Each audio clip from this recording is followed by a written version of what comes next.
Hi everyone. I'm back. Hi, I'm Shirley. Oh man, this is rough. Like, I am definitely not a morning person, and I understand it's 11 a.m. for me, but like, my brain doesn't start to function until about past 11 a.m.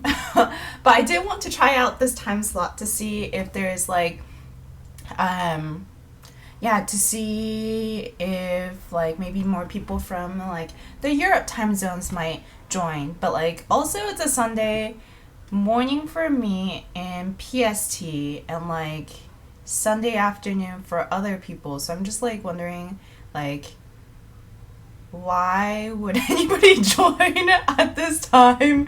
Because they could be like out enjoying the sun. Maybe more people will join in the wintertime. But where's everybody from? By everybody, I mean like, yeah. Um, but uh, yeah, maybe in the winter time. But also, surprisingly, this time when I like asked on Twitter what time people would prefer, and I gave like four options, and it was like Monday night and this time on Sunday. Though maybe I said 10 a.m. Um, and then Thursday or Friday, and like this was hands down, or no, it wasn't hands down. This was like the most popular time that everybody chose, and I was like, huh, really? But yeah, so I'm giving this time a try, and then I'll still do the stream tomorrow, um, tomorrow night PST, and then and then I go on vacation for a week next week, Friday. So I'm very, very excited about that.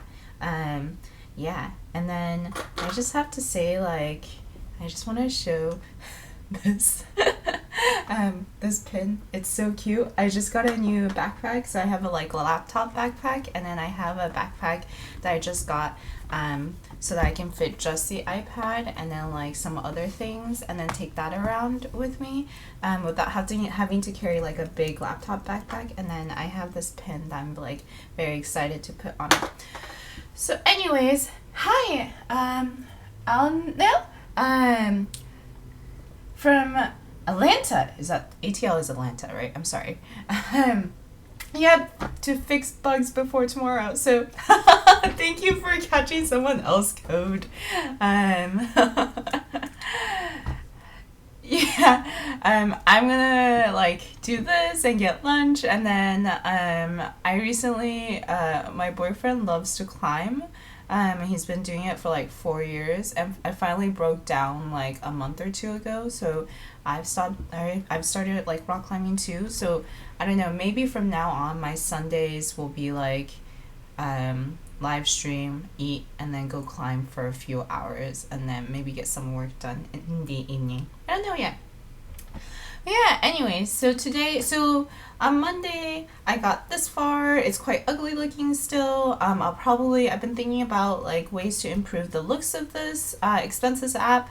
But for now, I think this is what it's going to look like. For anybody, thank you. ATL is Atlanta. I'm so geographically and acronym challenged.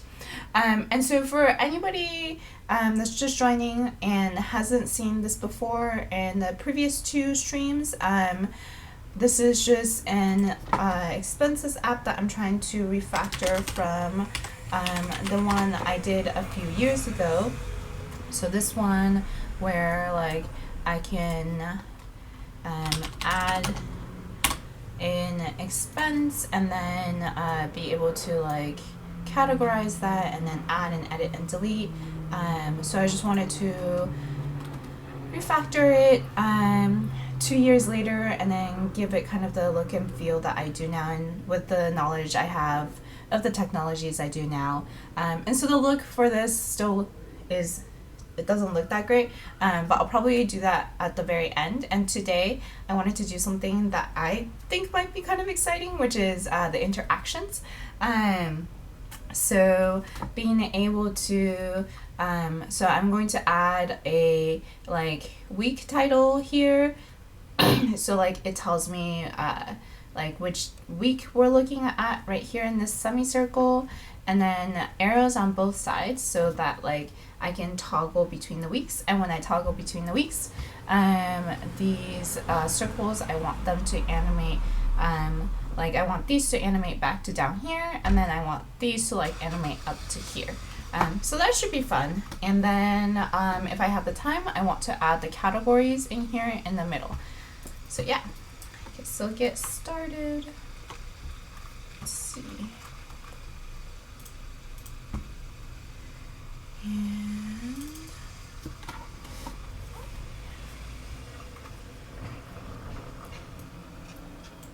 alright, so thus far, my expenses app is structured pretty simply. I only have an app.js, and that app.js is like pretty simple. All it does is loads in the data and then like process it a little bit, and then an expenses component that does majority of the work of calculating and rendering everything. So everything you see on here is done in the expenses app.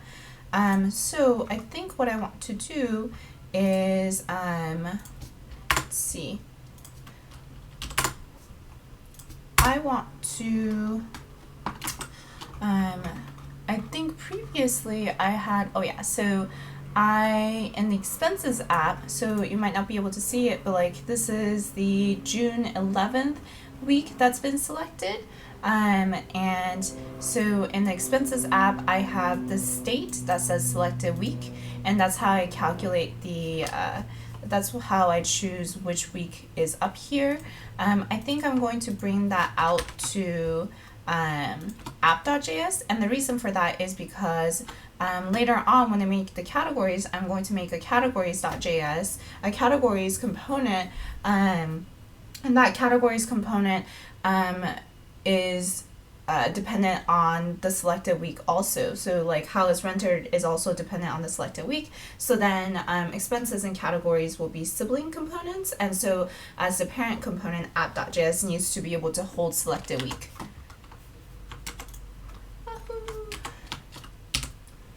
Okay, so I think that means, yes, so I calculate selected week here, and then I take that out, and then I bring it out to app.js, and let's see, in expenses, I calculate, I have a Y scale, no, yeah, a Y scale domain for the weeks. But you know what, here I'll just do to default selected week will be the most recent week. So then what I can do is say d3.max. Oh, and if anybody has questions, just like put them in the chat, please. And even if you don't, just like give me comments or like tell me about like what you're working on, or yeah. I will be honest, I do this mostly for social interaction because I freelance and I work from home and so it gets lonely sometimes. So if you like, you know, have like any comments, just put them in the chat. Oh my god, hi Andrew, thank you so much for joining again. It is 1 p.m. for you. Do you have any like plans for the weekend or for today, Sunday, or are you like at home like me? Okay, d3.max, and then get expenses, and for each of the expenses use the date,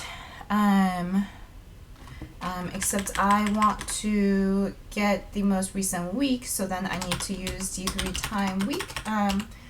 Just started raining, so it's a good time for the live stream. Awesome. Okay, so I say this sometimes because I grew up in California since I was like 10.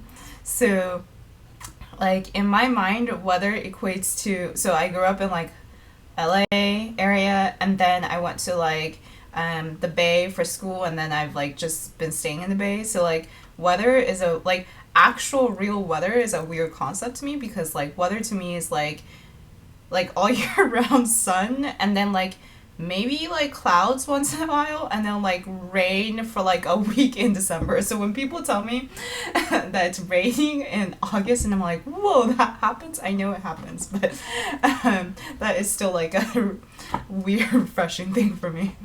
Okay, time week, and then I think I say floor. Do I say floor? Let's see. Yeah, floors, because I want all the dates to be defaulting to the previous Sunday. So floor, and so I am getting the latest Sunday in the data set. Let's see if that's right.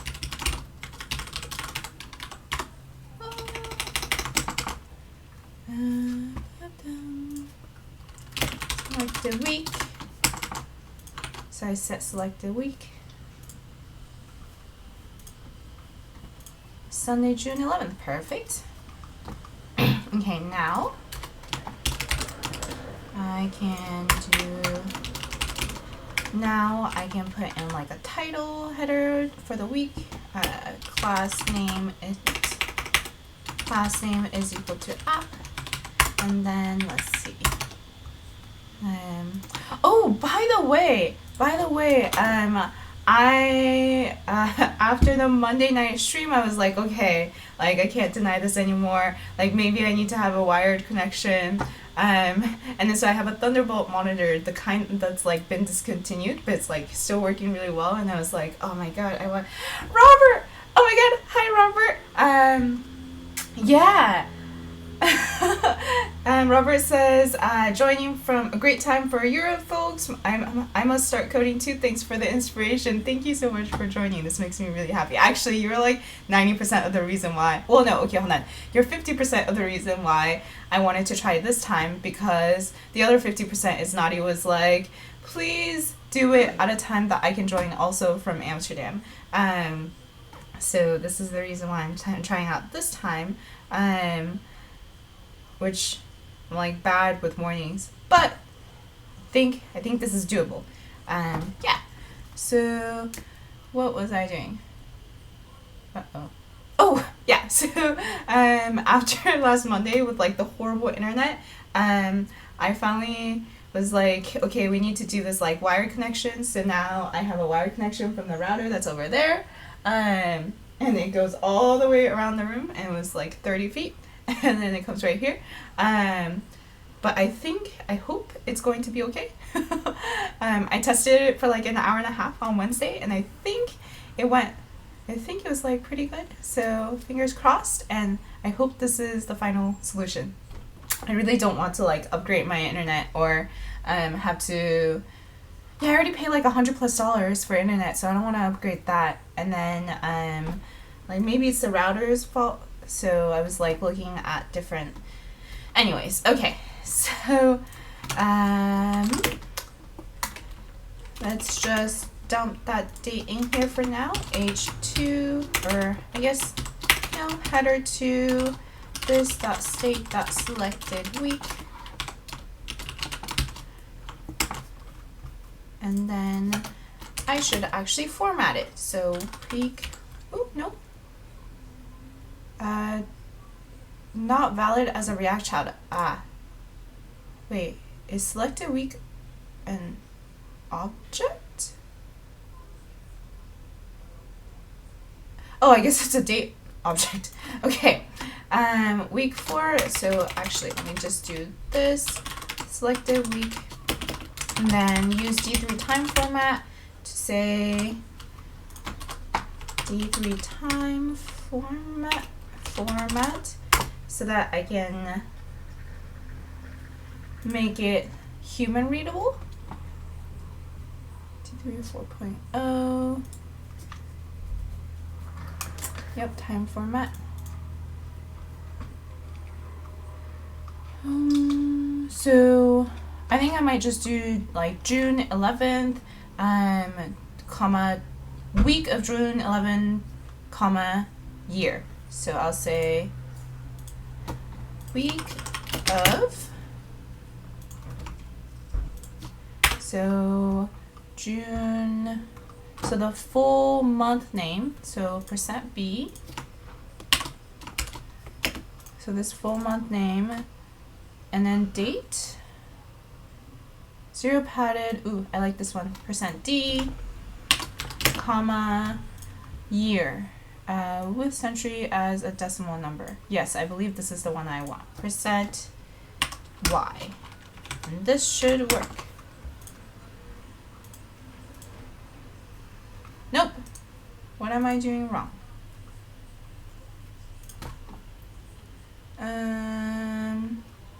Let's see. Okay, so selected week was definitely, okay, let's see. Oh, it might just be at the beginning because it's a null. This dot, so let me see. Oh, of course. I'm not actually passing in the selected week, duh. Dot selected week. Although I wonder if this is gonna also error out because my default is no. Oh, nope. Awesome. June 11th, 2017. Hold on. I'm gonna put up my hair really quick because it's really hot in here.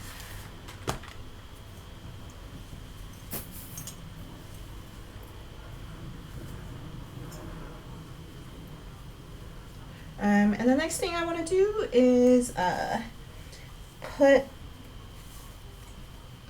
arrows so that I can toggle the weeks. So let's see.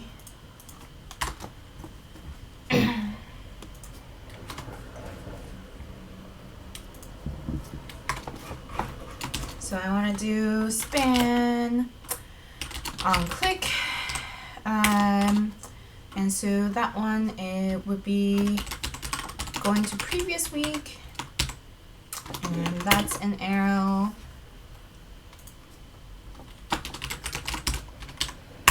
And then, oh, this feels so much better.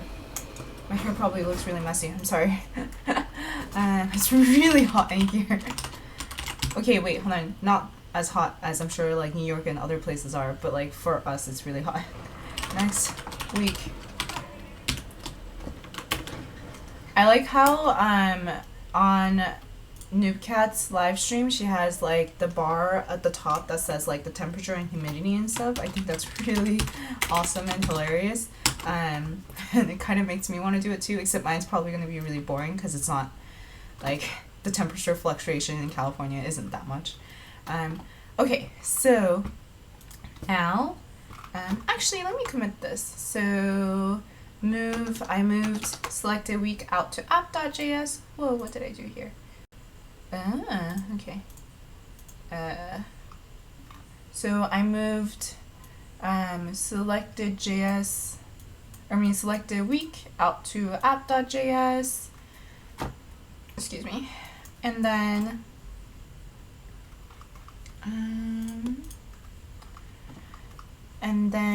I used it in the title.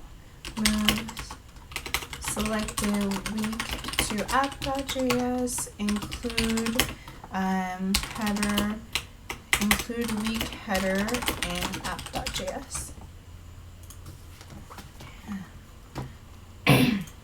And then now I can start coding the interaction. So pretty excited about this part.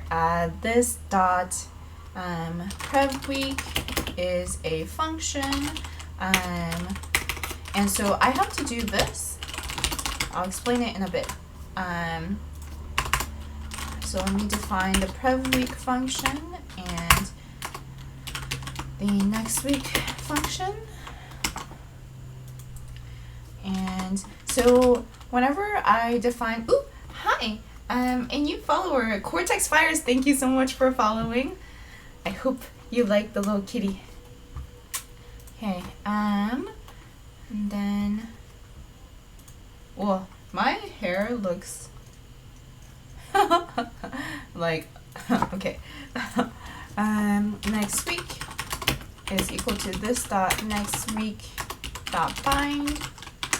And so I have to do this every time I write a function in React that an event is going to call. So either like a React event or no, I think a React event might be okay.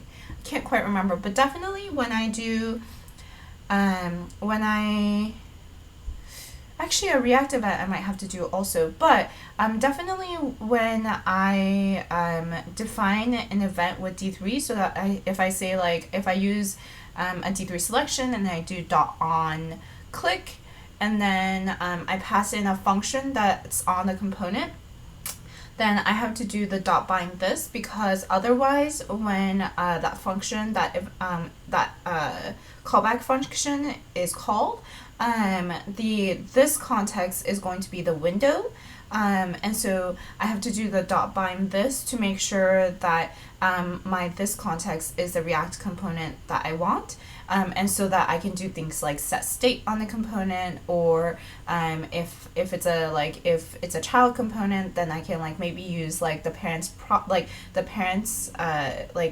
a callback function that might have been passed in by the parent as a prop. So yeah, I'm just pointing this out because it took like, I mean, it didn't take that long to find the solution, but I like for a bit I was like, why isn't this working? So wanted to mention that.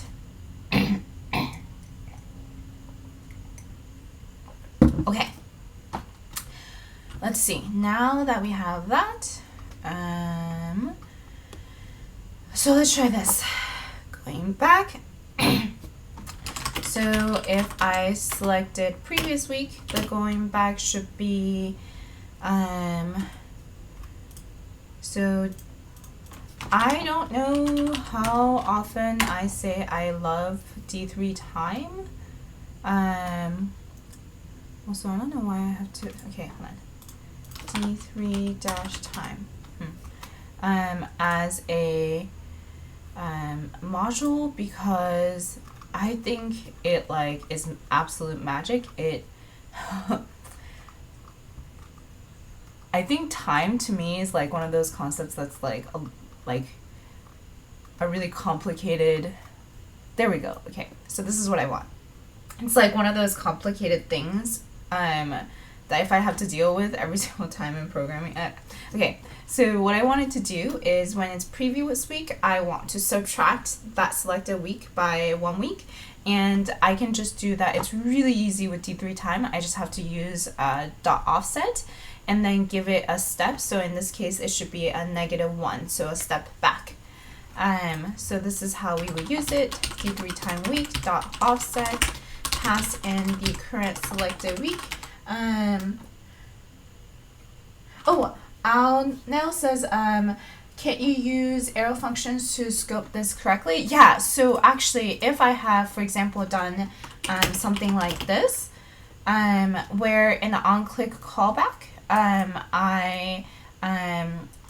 in the onClick, if I pass in a function that called this.prev week with an arrow, like if I pass in an arrow function to the onClick, then that works the same. But I think when I was reading up on this online, it said not to do that, if I remember correctly. I could completely be remembering it incorrectly, but it said like this will work, but it's not recommended, because I think it rebinds every single time it's rendered, or like I think it creates a new function every single time like render is called, I believe. So then like the recommended way was to do this. And bind it once up here when the component is initiated. I think that was the reasoning. But I could be I'm like 90% confident, but yeah. Okay. So now let's see. Selected week is, this should hopefully work. So if I click this. Invalid date. Nope. Okay, this dot selected. Oh, because I have to pass in -1, and then it should work. Oh, hi, a new follower. TMCW types. Thank you so much. That handle looks really familiar. But thank you so much for following. Okay. Let's see.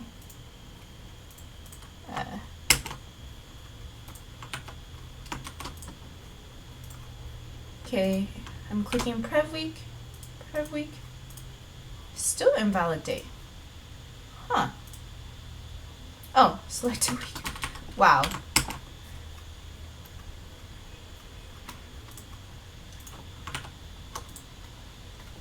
Let's see. Oh, my computer is starting to sound really kind of angry. Yay! Okay, so then now clicking will give me June 4th, right here. TMCW. Oh!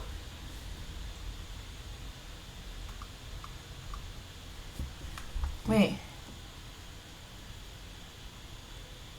TMCW types says someone took TMCW and MacWrite. Apparently lots of people use Twitch. Is this Tom McWright? I can't. There's like all these like Twitter handles that I like now have gotten really used to seeing, but then like I can't actually remember the person's name. Yeah, I recognize that handle. Oh my god, hi Tom. Wait, you just moved to SF, right? Oh my gosh, I've actually never, I think, talked to you, have I? But you've just moved to SF to work with Mike. And Junica says, I recall you said this was a rewrite of a previous project. Do you have samples of how it looked before, or did I make that up? Oh, no, you are completely right. This is what it looked like before. Let me send that in chat.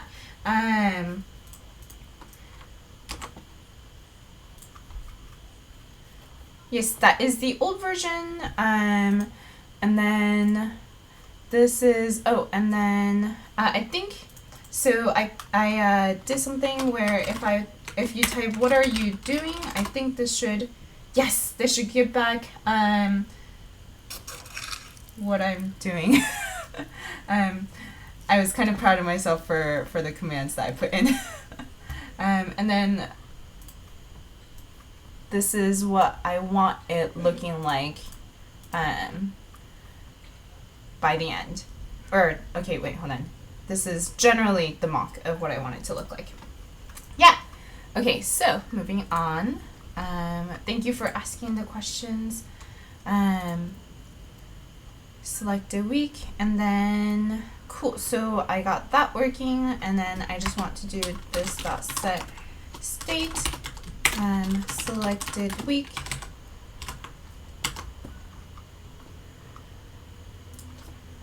And then do the same thing over here for next week.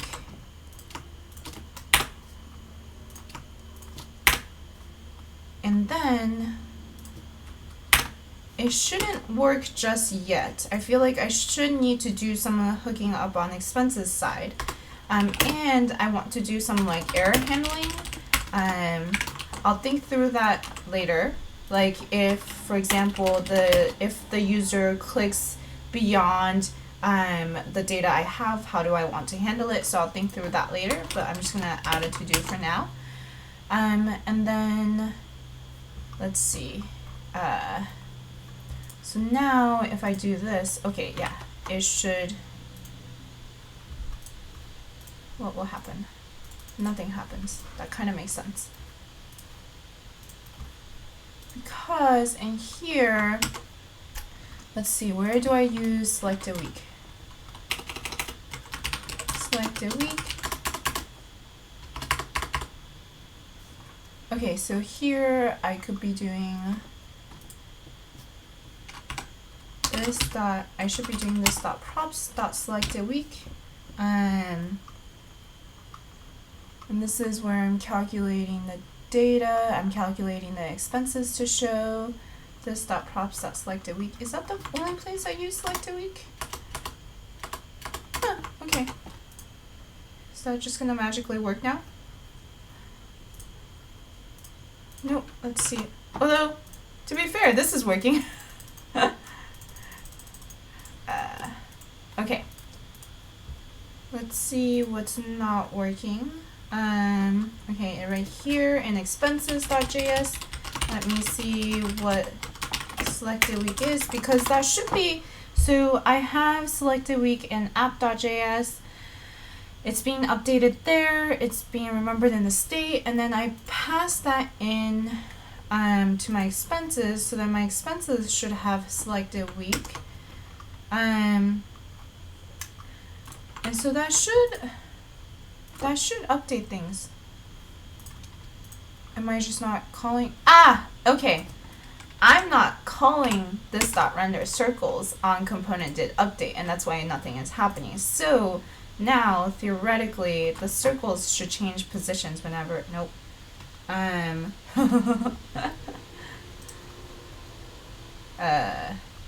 Okay.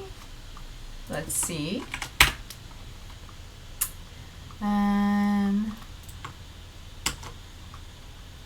Let's see why that's not working. So in here, and calculate data. So the only thing,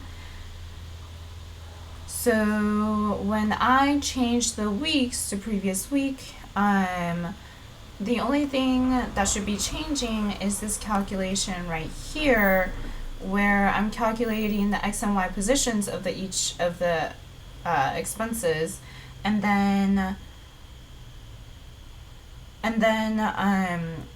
the week that's been selected, it just should be that their X and Y now gets switched to the semicircle, otherwise they default to down to here. So that should work. Wonder why not. Okay, so to debug that, let me try console logging this expenses. Also, I guess, oh, actually, you know what? Let me do a debugger right here. And Junica says that is going to be a nice visualization when you get it done. Maybe afterwards make it native so it works on mobile. Thank you so much, Junica. So I actually just want it to be like a, for now, I just want it to be like a really simple refactor. So I have a few React conferences coming up where I'm giving a few talks about React and D3. So I just wanted to like do like a just like a superficial refactor, so that it looks a little bit better than the old version. Although I was daydreaming about how to turn it into like a more product-y thing, because I've always wanted to make like a simple expense app for myself, but that might just be a long time away in the future that I do for fun someday. I don't know. In which case, if I do that, then I will make sure to make a React or a native version, because I think that'd be pretty important. Like, I can't imagine myself like being on my phone and then using like a web version. Like, I would definitely make an app, but it's probably a long time away in the future. Yeah. Okay. So, actually, this is fine because this is the default week, and then. Oh, okay. Okay, now hit debugger when I go to the previous week. Okay, so this dot props dot selected week. Why are you giving me an error? Huh. Week, let's say week, June 4th. Okay.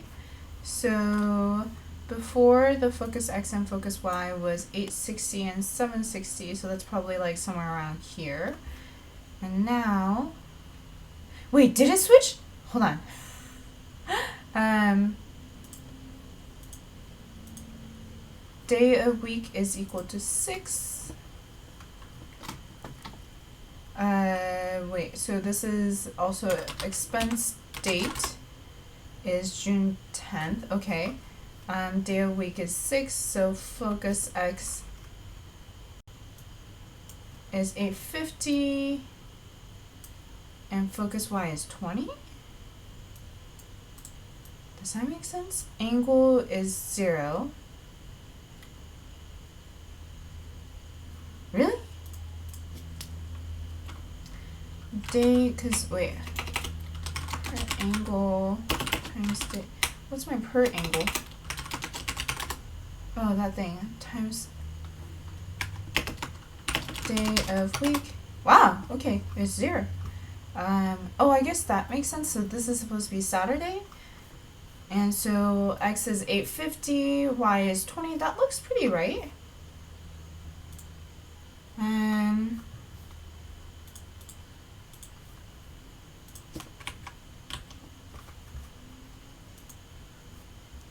Is this also okay? So that looks pretty right. So why isn't it working, I wonder? Huh.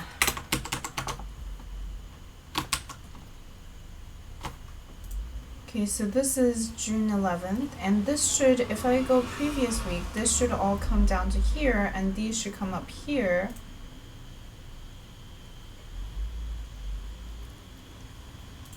Because I'm not rerunning forest simulation, duh! I don't have this hooked up to... Okay, so when I do render circles, all I do is enter and like give some attributes, and then the place where it's actually setting the CX/CY is on force tick in the force simulation. So I have to do this and restart force simulation. Of course, that was the whole point of this exercise. So now, woohoo! Oh yeah! Okay. Oh man, this is kind of fun. Do you guys see it? Hey Andrew! It's good. Thank you for joining me at almost noon. I am now becoming more and more awake, and I'm really excited because I just made this interaction work. I'll probably, when I have time to go through this later on, I'll probably make this like a funner transition, because actually this is kind of fun. Do you guys think it's fun? Thank you so much, Kishpa. Yeah, Kishpa said that is cool. Thank you. This brings me joy. Oh, you know what? I think I'm gonna push this up. I'm pretty happy with this. Eventually, I'll make this slower. Actually, with force simulation, how do I make it slower? I think, let's see, D3 force, force simulation. Ooh, maybe the velocity decay factor, and returns to simulation if decay is not specified. Current velocity, okay, is akin to atmospheric friction. Each node's as with lowering the alpha decay rate, less velocity decay may converge on a better solution. So it should be either velocity decay or alpha decay. I just want to make elastic transition. Yeah. How, Robert? How would I go about doing that? Oh, thank you, Junikus and Andrew, for saying it looks cool / fun. Oh, can you guys hear that? I have the window, Andrew says, sweet motorcycles outside. I have the window open. I didn't think it was going to pick that. Wow, good job, computer, for picking up such noises. Hopefully it's not too distracting. I live in the suburbs, so, like, those are probably the only noises you'll hear, and it's probably not going to be that frequent. I will look into velocity / alpha decay, and I'll also, how do I make elastic transitions for force simulation, Robert? You can do that for D3 transition, but can you do elasticity with force simulation? I didn't know that. Or is that something that I have to write myself? Does that make sense? Kishpa says, I've not built a D3 force simulation before, but I'm working on an org chart where I can see a force simulation, making it more dynamic. Thanks for showing this. Thank you so much. I'm so glad. Org charts are great as either a tree or, actually, there's one that Nadi did of her org. I wonder if I can find it, or I think it's in her presentation, Nadi Brummer, Beyond SVG Beyond Matter Shapes. I think in here, I think she shows let's see, one of her org charts. Wait, let me find her actual presentation. Is this the actual? Oh, there we go, the interactive slides. Yay! Wait, what? Oh, okay. Find slides to, okay. Ooh, gravity and force, really? Robert says he meant D3 transition, but you can actually do it with gravity and force. How? Wait, but let me not get too distracted. Let me do this first. So this is Naughty. She does, I'm sure as everybody already knows, amazing, brilliant work. Oh my god, I love this one so much. Actually, but it might not be this presentation that she showed it. Oh man, this is so cool.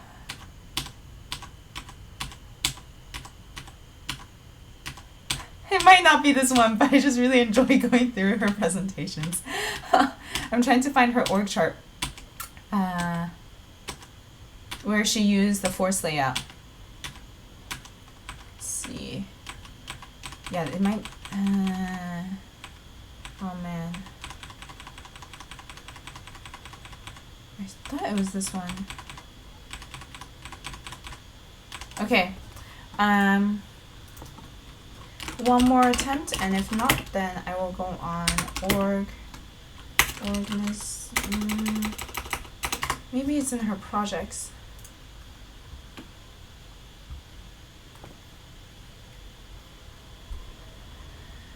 In her work, in her portfolio.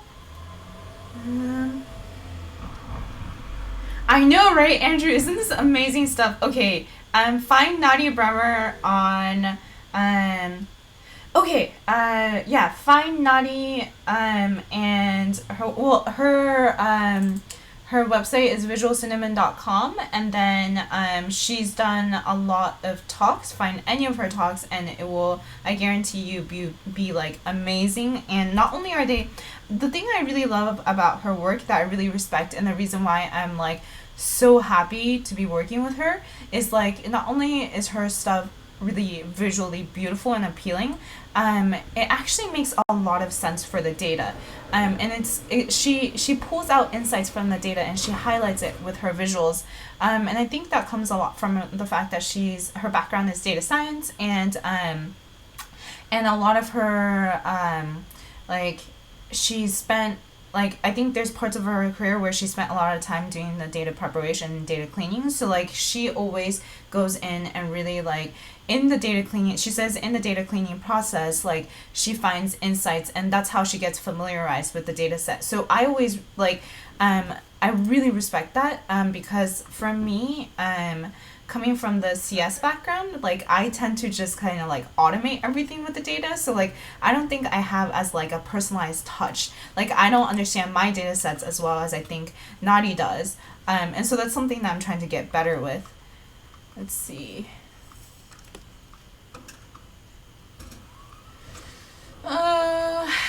Okay, if I find it,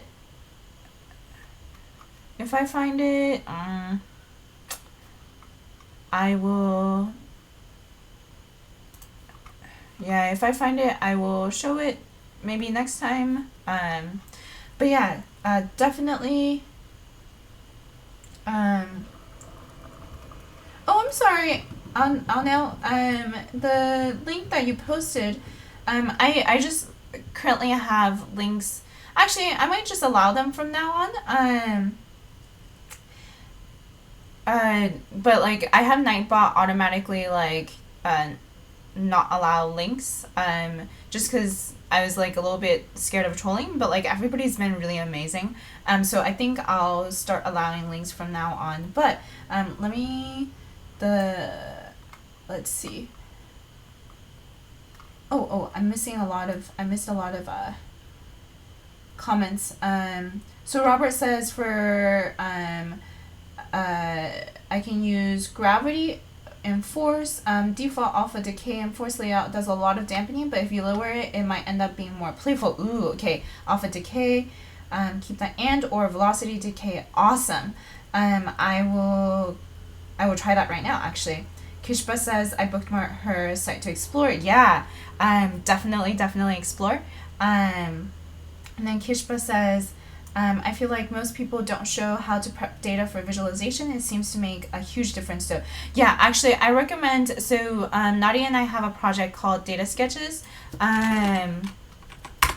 And I highly recommend like reading into the way that she preps her, and so like she preps in her like data. Like this is still one of my favorite stories of how she got the approximate birth and death dates of like people related to the European royal families, and because like some of them didn't have birth, like the more not as notable people didn't have birth and death dates, so she like went and like guesstimated. This is still one of my favorite stories that she wrote about. But like I just love reading Nadi's. So this side is Nadi's write-ups, and I love reading her write-ups and her thought process, and especially the data section, because I'm not as good at that section. Thank you, Robert. Robert said data sketches is awesome. Thank you so much. Okay, back to alpha and velocity decay. So let's see what the default is, and let me make that less. Default is 0.4. Oh, let me try starting with alpha decay. So range is 0 to 1, and 0.001 is the default minimum alpha. Okay, so currently alpha decay rate is 0.0228. Let me try. For my force simulation.alpha decay. Oh, and I'm gonna probably take a quick 5-minute break sometime soon, refill my water, which I don't know if anybody's seen, but I don't know if anybody knows 85 degrees. Ooh, bakery. Thank you so much, School Crusher for Life, for following. But yeah, 85 degrees. I think this is really cute. I have 4 of these, and these were like their grand opening special. There was like a buy $20 worth of stuff and get one of these mugs, and we may or may not have gone overboard and bought $80 worth of bread. And now we really don't. We're like a little bit, we don't go to 85 degree bakery anymore. Okay, so the default is 0.0228. Let me just try 0.01 and see what happens.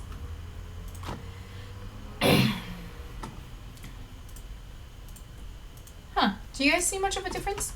Maybe I'll do like 0.5.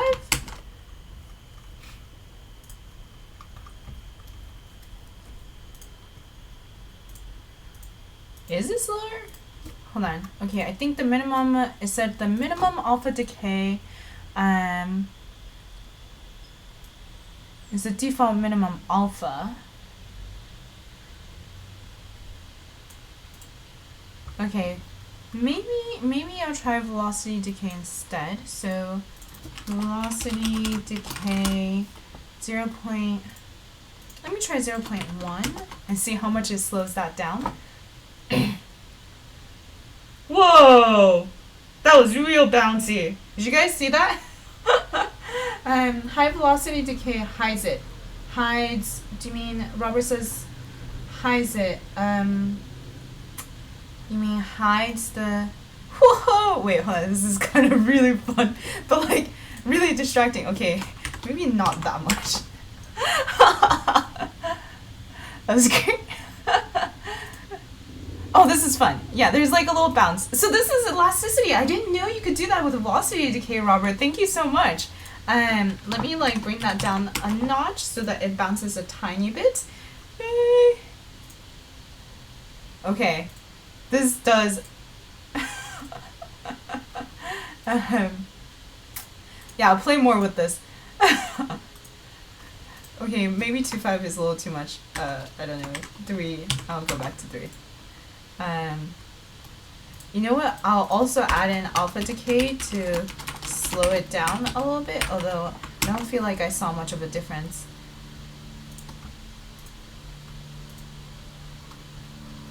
The 0.01, alpha decay rate 0.0205. Robert says, not sure if it's useful or good, though sounded better in theory. Do you mean velocity decay or, oh yeah. Yeah, I don't know if this whole bounciness thing is useful or good, but I'm glad we tried it because it's definitely fun. Oh, okay, can you see, like, it is slower, so with alpha decay, it does go slower. I kind of, yeah, I think if I want it to be more, I think it really depends on what kind of effect I want. Like right now it still looks really stiff because they're like all bouncing together. Yeah, this is completely up to if I want to like spend the time to make this look, I don't know, livelier or something of a transition. But for now, I think this is really good. I'm really happy with how this turned out. So let me commit this. And actually, let me push it up so then maybe if you guys want to play with it, let's see. So this was the change I made, and then these were also the changes I made. And then let me also push up the other changes. So this one is I hooked up expenses.js to update week change. Commit to master, sync, and this one, these are, I think, so this one is like delete line item from expenses.csv/.json. And this one I think was just like some expenses styling updates. Cool. And then now let me just npm run build so that I can push it up. Ooh, Robert says, wondering if the effect were better if individual points were of differing weight. Yes! The render circle could be the same, but different radii for the force layout. Now they move synchronously. So it's a bit less organic than differing dynamics. Yeah, that's a really good, I didn't think about that. So giving the different nodes a different weight.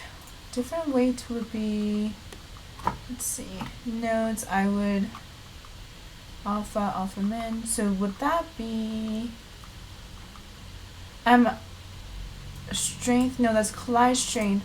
So I was actually thinking, when I was thinking about how to what I wanted this to look like, so I actually was thinking of trying out next like the I actually was thinking of making the expenses different sizes. Instead of using color, I was thinking actually of using different sizes, because I think that's a little bit more, I don't know, I think that might be more intuitive, and actually just coloring these circles behind it with the colors of like red to green, indicating how much I've spent. In which case, I wonder, that probably would, maybe I need better like the force menu body. Actually, yeah, I don't have charge now that I think about it. So maybe that's what's making it so quote unquote boring. Let me try that. npm start. Oh, thank you so much now. God. For joining. See you next time. Hopefully you'll join next time too. Ooh.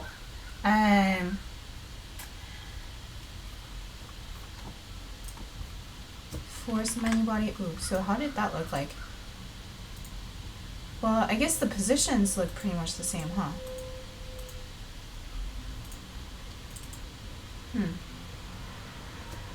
I guess that's why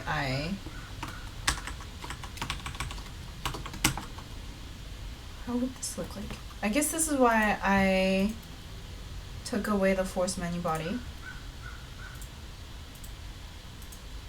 Yeah, they're all going, so I guess different speeds too. So Robert says you have radius. You already have radius. It can be an accessor too. Yeah. But I think maybe like different speeds. Ooh, I think actually what might be fun if I have the time is to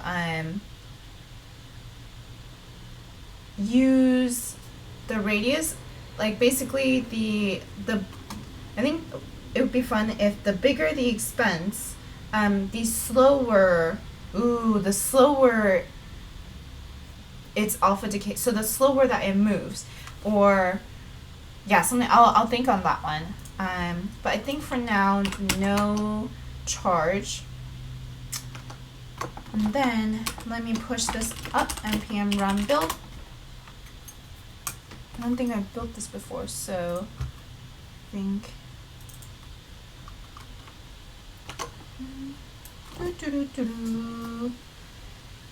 Thank you, Robert.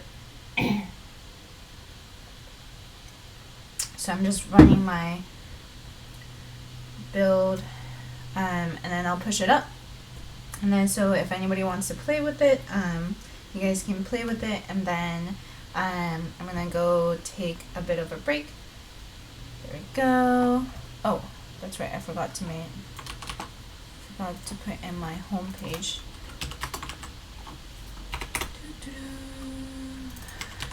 WU. This one is expenses v2. Oh man, that means I have to rebuild it.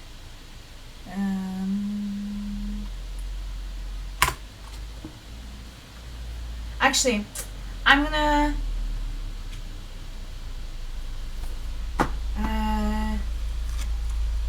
bigger expenses, bigger radii, move slower. Yeah, so okay, I'm gonna go take a break, and I'll let this run and I'll push it up, and when I push it up, I'll put the link in the chat, and I'll be back in about 5 minutes. Thank you. Okay, let's see. I lost my mouse. Oh, there we go. Ooh, deploy.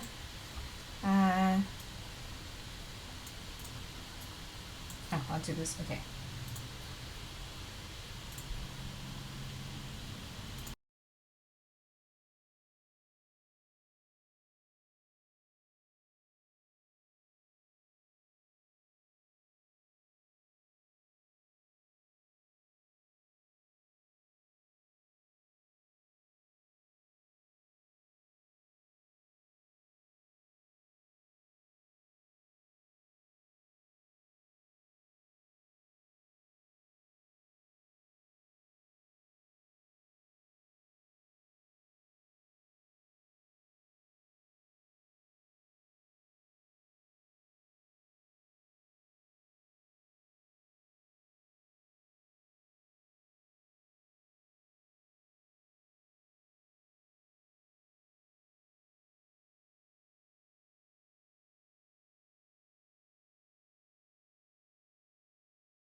Hey you guys, I'm back. Yay. Okay. So now we got this.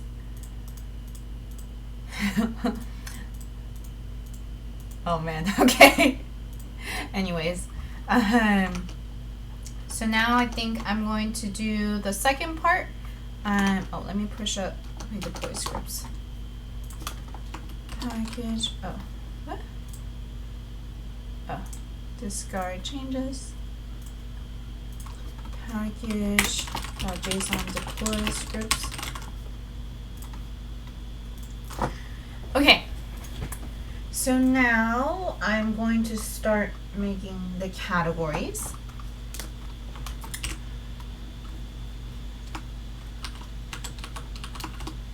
So yeah, that was the second part of this live stream. That was going to make the categories in the center of the semicircle. Yeah, okay.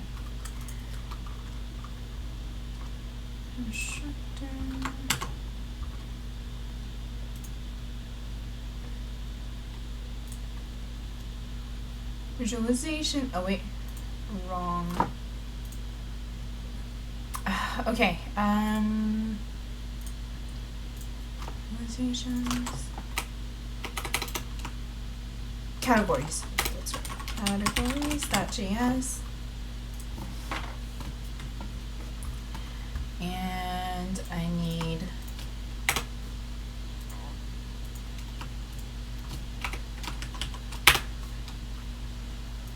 see, don't need this anymore.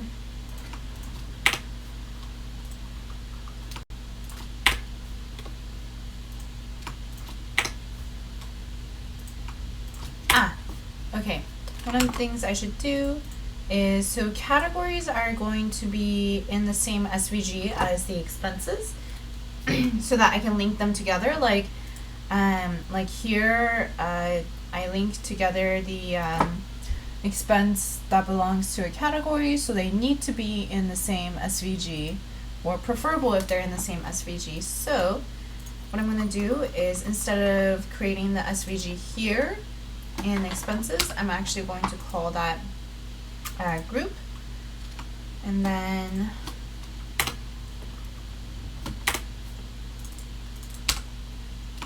actually I should just be able to do this, and then here some expenses. Ooh, look at that. I'm gonna have SVG, and then the width of the SVG is with height. Do we have height in here? Okay, I'm gonna make the height is equal to 900. Let's say, oh wait, hold on. I think I did 1800, maybe? Let's say that. And then put expenses inside it. And that should work. Cool. And then create, and then categories. I always call them container. And then I want categories to be below or above expenses. Probably above, right? Categories, pass in props, and pass in state.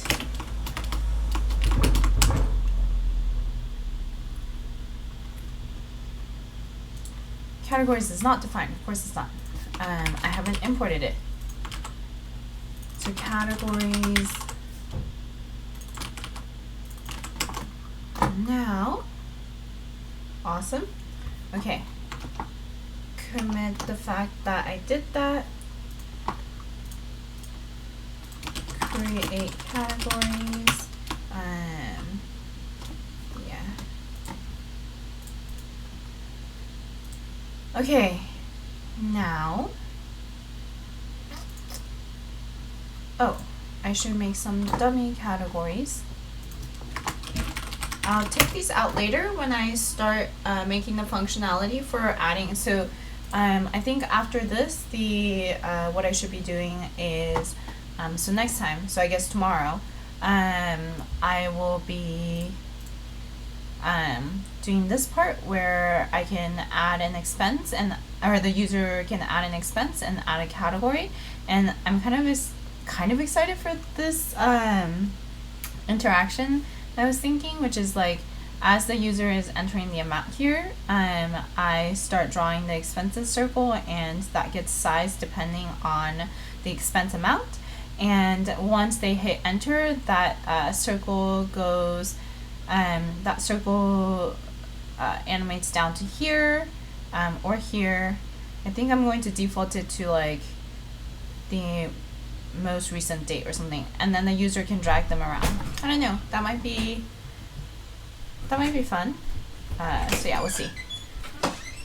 So that, and then categories, when the user is creating categories, I'm going to like as they're typing it in, I'm going to like show a circle like on like right here, and then when they hit enter, that circle is going to like move towards the center right here. I think although I have been conflicted about whether I should make them different shapes, because conceptually expenses and categories should be different, so then I feel like they should have different shapes. But then so I haven't decided on that one yet. Like right now they're both circles, but then I'm like, should the expenses be rectangles? Yeah. Or some other way to like denote that they're different things, or is the fact that they're never in the same area enough to know that they're different things? Not sure yet. Let me know what you guys think. Okay, categories. Let's say name. This one for groceries. And then I think I need to have an array of expenses. And I'll just create another one. Maybe this one's like restaurants or something. Okay.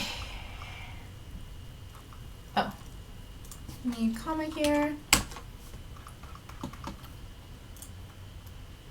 And now, I think, let's see.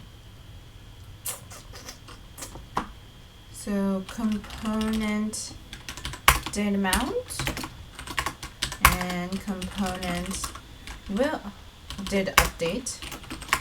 Okay, so in component did amount, I always do this dot container is equal to d3 dot select this dot refs dot container. So get the G element and then wrap it around a D3 selection, or wrap it in a D3 selection. And then let's do a calculate data, and they render circles. Ooh, hi, Mago Guy, thank you so much for following. Yay. Okay. Okay, so in here, let's say this dot calculate data. Let's call those two this dot render circles. And so I want it to look like that, which is so I think it's going to be sized by the total amount of all the expenses in that category. So I think maybe for now give it a radius scale D3, and then for now I think I'm just gonna do linear range, I guess.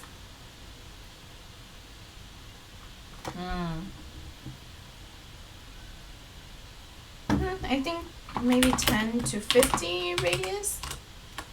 Probably not bad.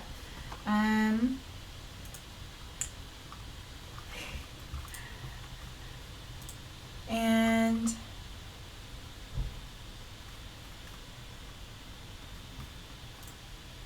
hi, Mago Guy. Component did update. So then here, and calculate data, I guess I want to first figure out, oh, I should give it a total also. Total is 0. Total is 0. Okay, so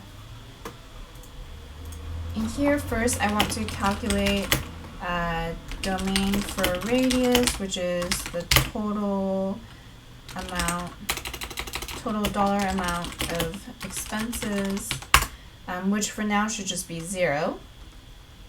So it should be our radius extent is equal to d3.extent, which will give me the min and max. And then let's see, so my data is this.props.categories, and then that would be the category total. And this should just be 0, 0 right now, because we don't have anything attached to it.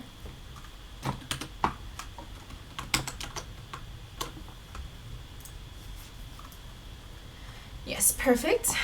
And then, so for each of the categories, I think what I want to do is, I just realized something. Okay, for each of the categories, I want to go through this props.categories.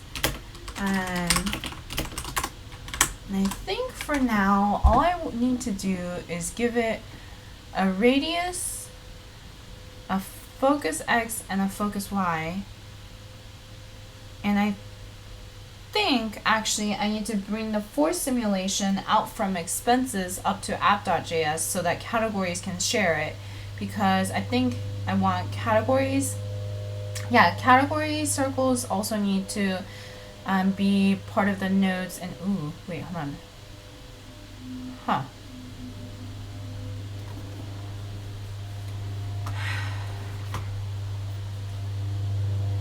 Okay, so I need to think through this a little bit. So I need both expenses and categories to be nodes for the force simulation so that the force simulation can calculate the positions of, or should I just create a separate force simulation for just the categories?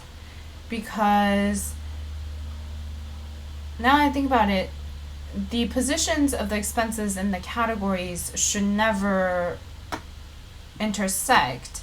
So I can just make a separate force simulation for categories, and that way I don't need to bring it up to the app.js, because I don't actually want app.js to have to deal, like, I don't think the force simulation, like, that's something that the component, the category and expense components should be taking care of, not the root app.js. So yeah, I think that's how I want to reason it out. Yeah, I think that makes sense. Okay, so let's first start with return object.assign. That's what I did here, right? And expenses. Yeah. So category and radius is radius scale category.total, focus X and focus Y. So I think I want it to be right in the middle here, so that should be, the focus X should be half of, let's see, so copy over the margin here, and I think I did the width of the app minus margin dot left to minus margin dot right. Wait, no, hold on. No. This should just be half the width that's been passed in. Yes, because I don't care about margins in this case, because it's just going to be directly centered. And as for the focus Y, I think I'm going to just copy over this height, because that's the height of the semicircle, and then maybe put it halfway down or maybe a third of the way down. Let's see. Let's try the third of the way down for now. And then let's do force simulation. Our force simulation is equal to D3.force simulation.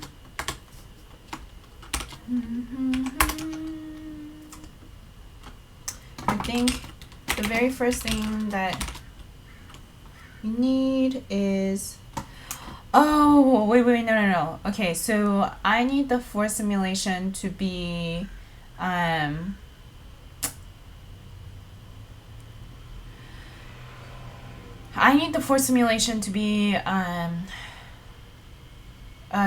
the categories and expenses nodes eventually need to be put into the same force simulation because they're eventually going to be linked. Like the expenses that belong to a category will draw this link, in which case like I want them to be in the same force simulation so that like the linkage has an effect on the position of these two things. So that like, yeah, so I want the link to affect the position of the categories. So eventually I need to put them in the same force simulation. So should I do that right now? This is not, okay. This does not sound fun. Let's see, let's think. What should I do?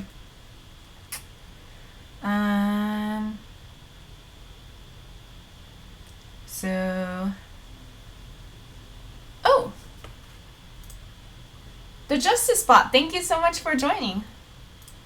Okay, you guys tell me what I should do, or tell me something. Let's see, should I just, the whole point of using the force simulation is so, well, the first point is so that the circles don't overlap with each other, but the second point is so that the categories will be pulled towards the section that its expenses are the most, if that makes sense. Okay, I'll face,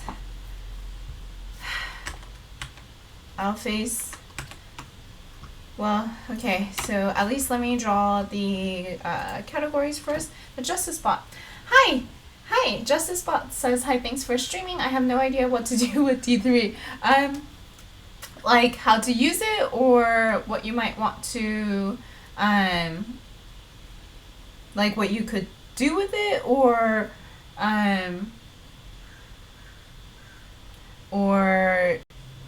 like that you don't know what kind of project you personally want to use with it, or to create it with, or yeah, is that what you mean? Or but yeah, hopefully there's some things that you can take away from what I'm doing with D3. I hope so. Okay, so render circles, this dot circles is equal to,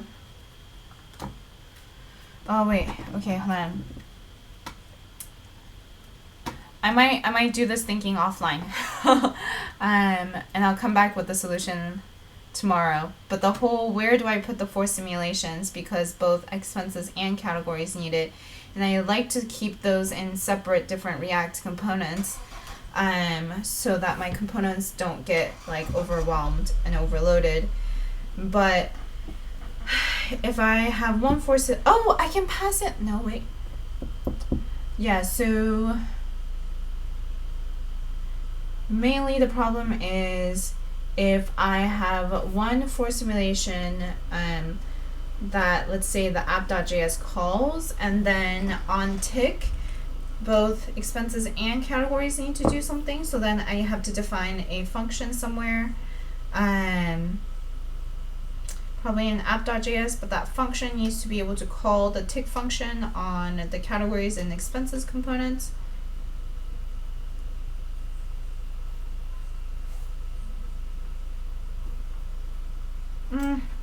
I'll think about it offline. I'll pace around.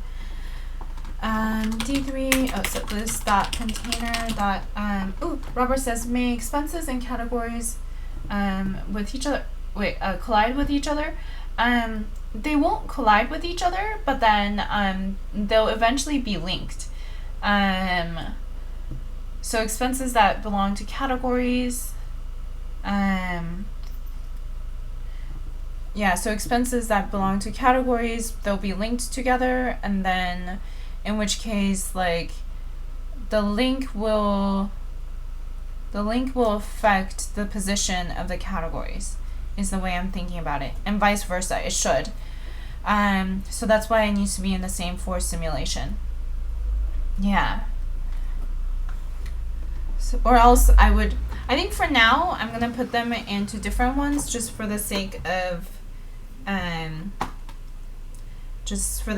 this live code, but eventually I'll think through how I want to organize the code with both of the categories and expenses sharing the same for simulation. This dot container dot select all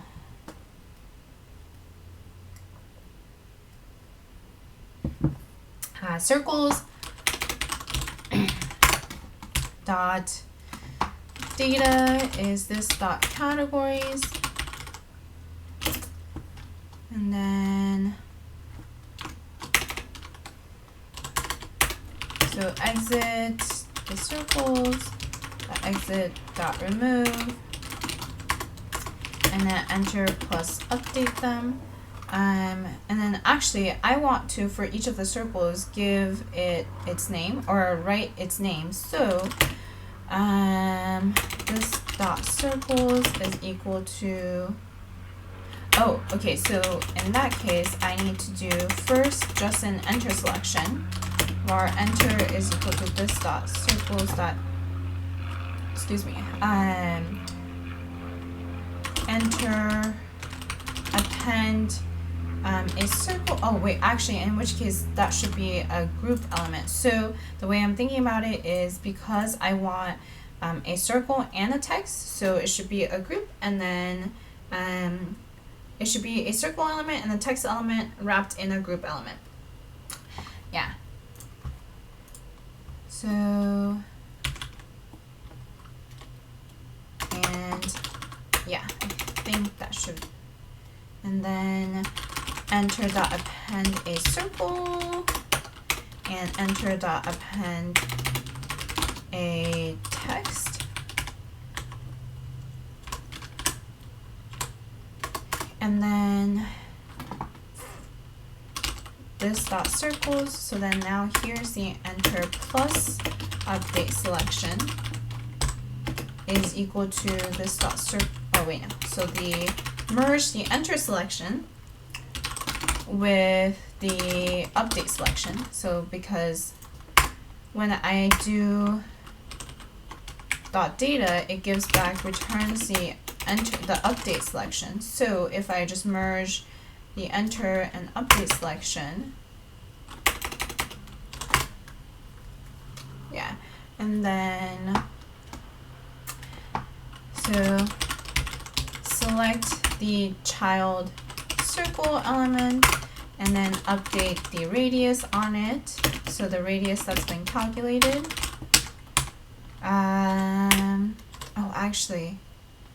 So I should give it a fill dot adder. For now I'll give a fill of blue.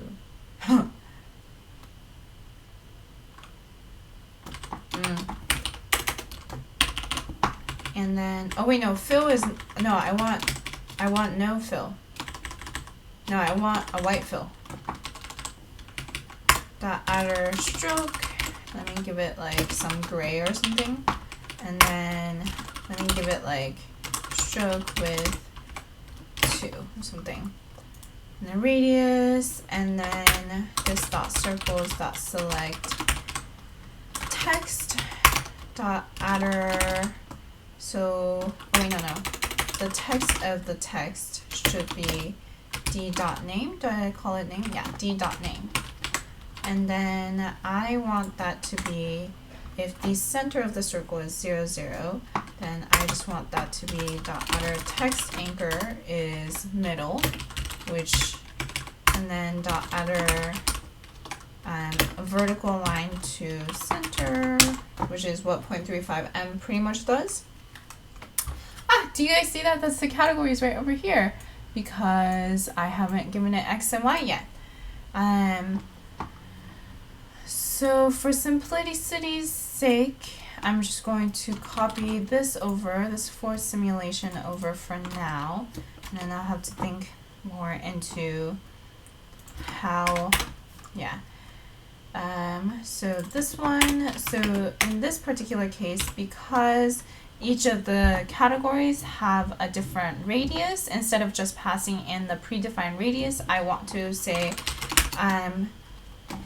for each of the categories, use the radius attribute that's on the data, and then other than that, that should be cool. Actually, I think I can just pass it in like this.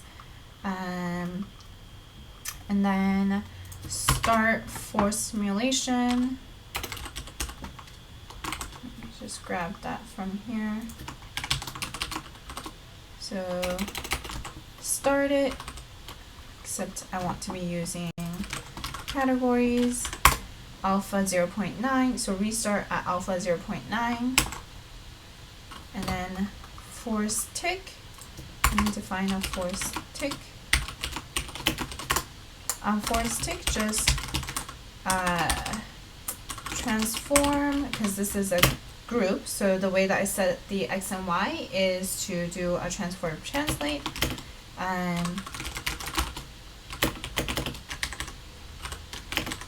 D.x, D.y. And then up here, I believe I need to set this simulation dot on tick, use the this dot force tick, and also to bind this dot force tick is equal to this dot force tick dot bind this. Yes. Let's see if that works. Cool, that worked. That's like a little bit further down than I would like it to be. So maybe divide by 4. Height divide by 4. Cool. And then let me give it like 2 times d dot radius. No, actually, let me give it like a padding. Let me give like, because you see how it's like pretty much just, there's like no padding between these two. So for the force collide, let me give it like a little bit of space between them. So let me give it like 10, and then it's pretty tiny. So like, let me give it 15. Okay, cool. Looks pretty ugly, but it will do. I think in the future I might like only show the name of a category if the radius is over like a certain amount or something. Yeah. Over a certain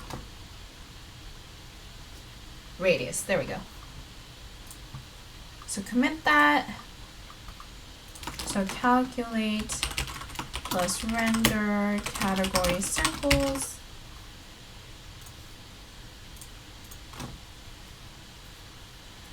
Whew. Okay.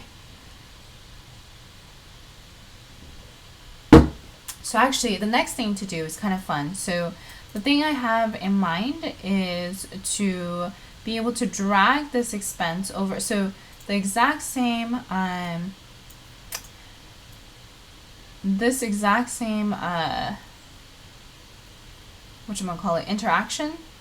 So be able to drag the expenses around and then plop it.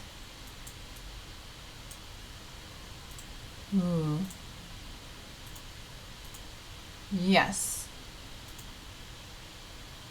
Which I just realized, I think I need to think more on how to do that interaction. So, well, maybe for today, I will just get this dragging, and then, yeah, I guess let me just get the drag working on the expenses, and then I think I'll call it a day for the live code. Could you change the font size without any, so Skull Crusher for Life says, could you change the font size without any circle radius, sort of like a word cloud? Maybe makes it cleaner. Wait, hold on. Could you change the font size without any circle radius? Maybe makes it cleaner. So change. Oh, interesting. Fascinating. That's a fascinating idea.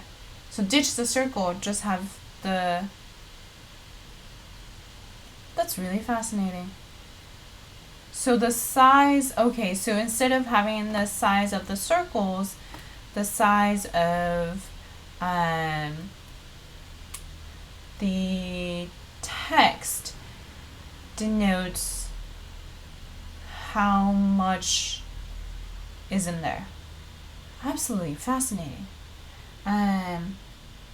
Yeah. So use font size to indicate how much it's expensed. Could give it a try. I mean, I suppose it just it's a little bit more oh wait, actually I don't think I've ever done a word cloud. Do you think you would give me a word cloud? Oh, I might have looked into this once.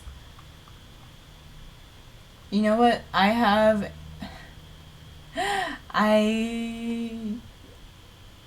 a general thing against... Ooh, hi. ALXWSE. Thank you so much for joining. I don't know how I pronounce that. Alex? Okay, so I don't know if this makes me like snobby or anything. I'm not trying to be, but I personally aesthetically really don't like word clouds. I don't know. Oh, okay. Robert has a good point. Longer words will be more salient, though. Like miscellaneous versus rent. That's a really good point. Yeah, I personally never, from an aesthetic point of view, quite liked word clouds, just because it does things like this, and then I think it just makes it harder to read, and then yeah, I don't know. What do you guys think about word clouds? I actually never quite understood its pros, but yeah, let me think on what to make these look like, and then for now I'm going to implement drag on this and then call it a day, because it's like almost 1. So let's see. So that should be on expenses, and that should be D3 behavior, or maybe now it's just drag now. D3 drag, ooh yeah, it's just D3 drag now. Behavior, D3 behavior was V3. Okay, so I think I want to define so there's D3 drag, and the very basic is I can just say on start, actually where are the events? There we go, start, drag, and end. I think for now I'm just going to define a drag event for the expenses. So drag expense,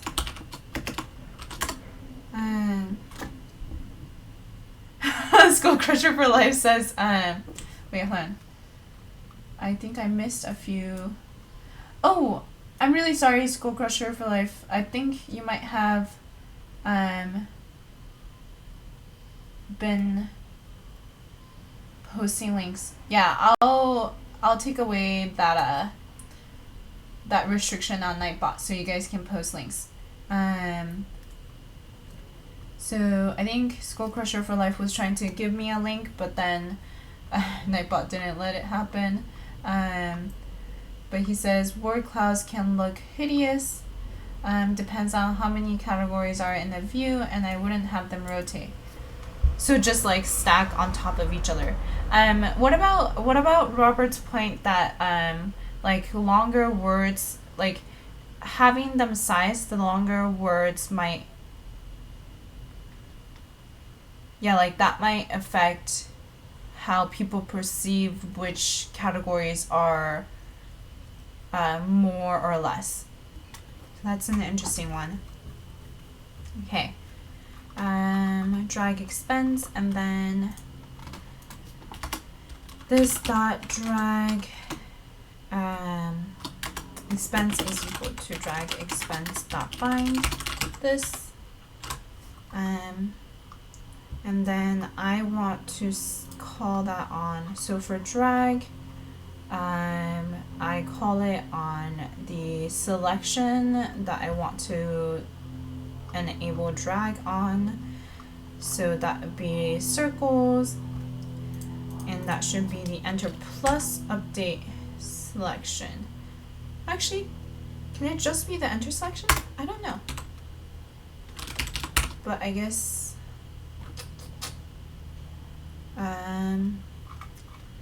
oh, and I need to define a drag d3.drag, and then here I'll set drag dot on drag, use drag expense, the function, and then on these circles call drag. I wonder, can I just put it on the enter selection instead of the enter plus update selection? When I do dot call drag, what's it doing underneath the hood? I only need to bind it once, right? Let me try that and see if any bugs come up.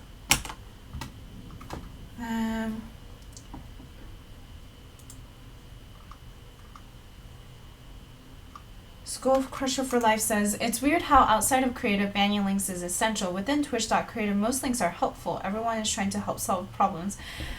That is a really good point. Thank you for pointing that out. Yeah, I will go right after this stream. I will go and ban that. I originally had it banned because before Twitch, I was doing a few live streams on Twitter, on Periscope. Like, I was doing a few live chats with friends, and that was pretty traumatizingly trolly.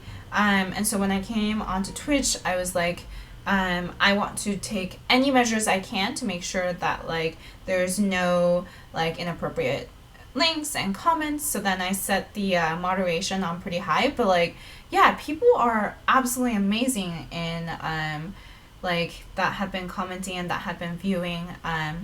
So I'm really glad. So I think I'll go and yeah. Okay, so drag and then, oops. So let me console log. So when I drag, I should be able to get the, yeah, D3, I think X and Y event.x. Wait, hold on. Yeah, I think d3.event.x and event.y is where it gives me where my mouse position is as it's being dragged. And I think I need to take a closer look at this documentation. Because like subject is defined, sets the accessor to the specified object or function. So I use drag a lot in V3, but it's been a while since I've done it with V4, I think. So, and every single time I use drag, because I don't use it that often, I need to like reread the documentation. But yeah, but I think in V4 drag is much easier to use than in V3, because I think I just give it a, Or it could be, I think I could use either d3.event.x and y, or I think I can use d3.mouse. So I should actually be able to do this. Var x and y is equal to d3.mouse, and then pass in the container ref. And so what this does is gives me the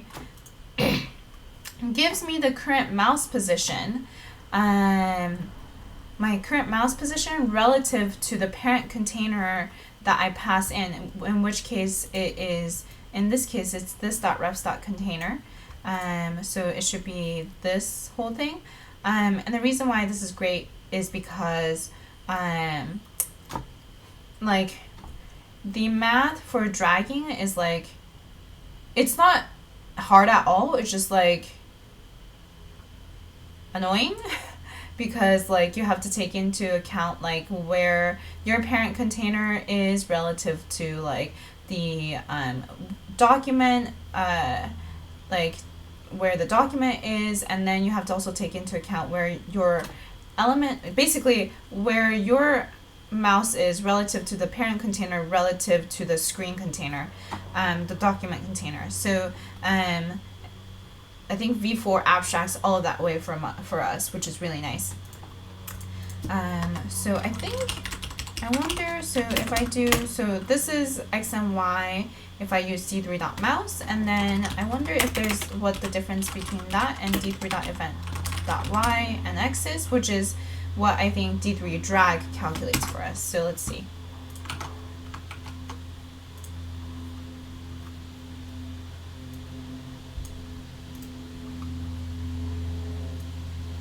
It's like just a little bit different.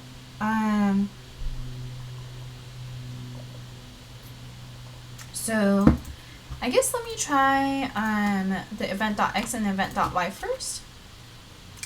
So I believe all I have to do is this. Oh wait, hold on.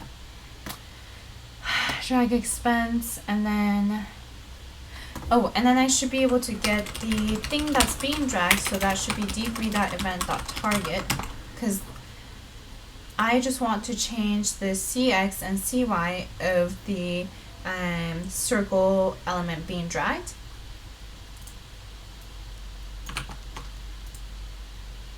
Huh.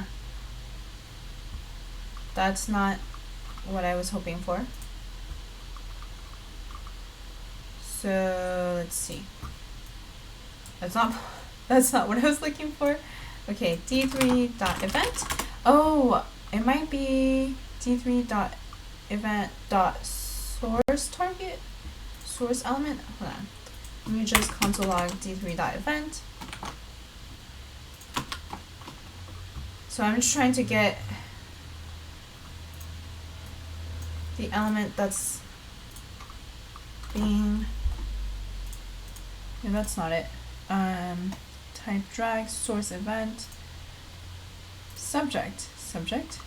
Ooh, subject is the data of what is being dragged. Target. So I guess I need to do source event dot target. I think. That's not right. Nope. That's definitely not right.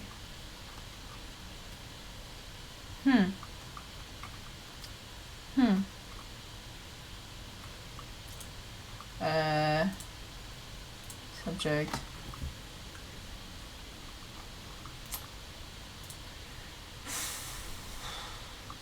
Where is the element being dragged?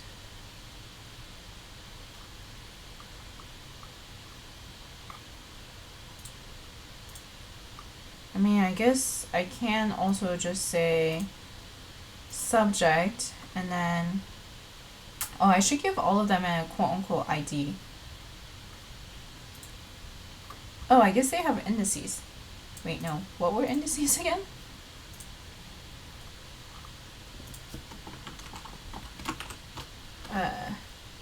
I guess I'm gonna just give them an ID really quick, and that's the way that I'm going to find my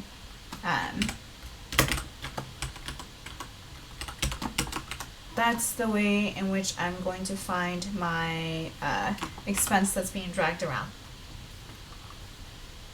Because surprisingly, really, I should have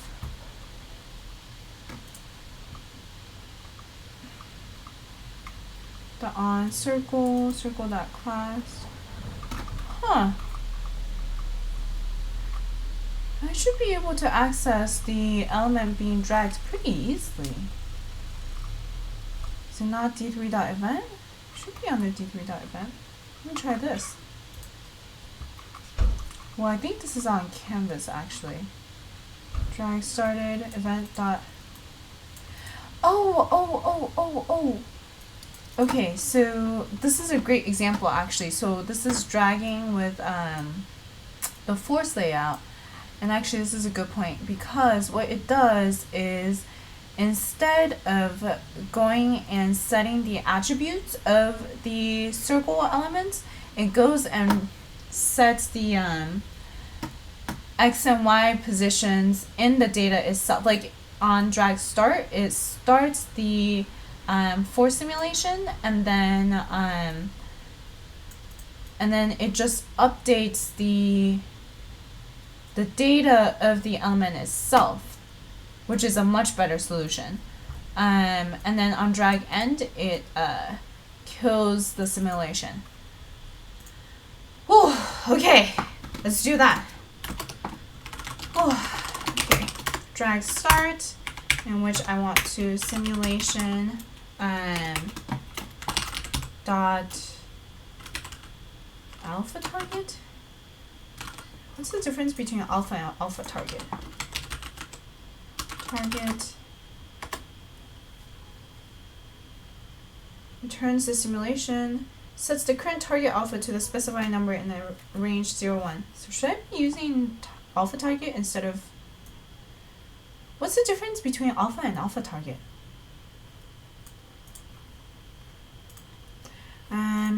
Alpha target 0.3 dot restart, and interesting. So if first fx and fy is, I think, the fixed. Okay, I think so fx, so when we use force simulation, fx and fy is the fixed x and y position of that node. So with force simulation, you're basically calculating the x and y positions of all the nodes relative to other nodes. But if you give it fx and fy, you're basically saying, this is the x and y position of this node, and I don't want this to be nudged around at all. So it basically fixes it. So I guess it's... Oh, so basically what it's saying is during, when we're dragging, fix the position of that dragged element to like basically where it's being dragged. So you don't want it like bouncing around while you're dragging it. But as soon as the drag ends, remove fx and fy so that it like its position is affected by the nodes around it again. So that's what that means. So that's what it's doing. I'm just gonna copy this over. Like, that makes so much more sense. Yeah.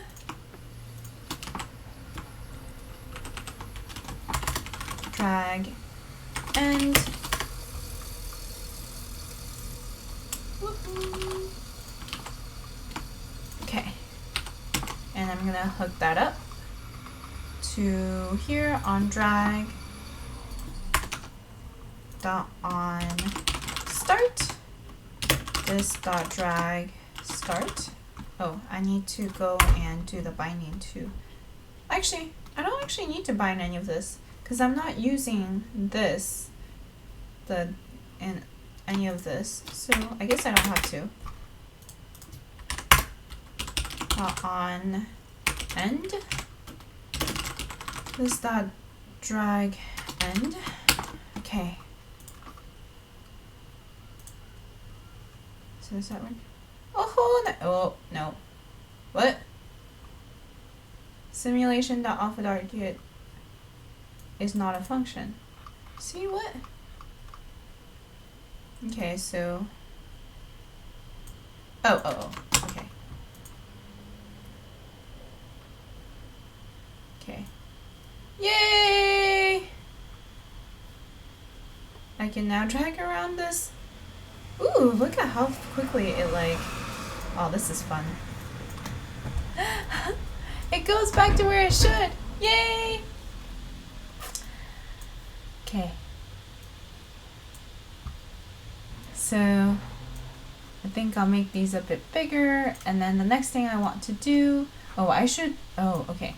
So the expenses should be on top of the categories so that we can like, you can see it when I put it over, and then when I release, they should link. So the next thing I want to do is exactly that interaction, drag it over here, and then release, and they should link.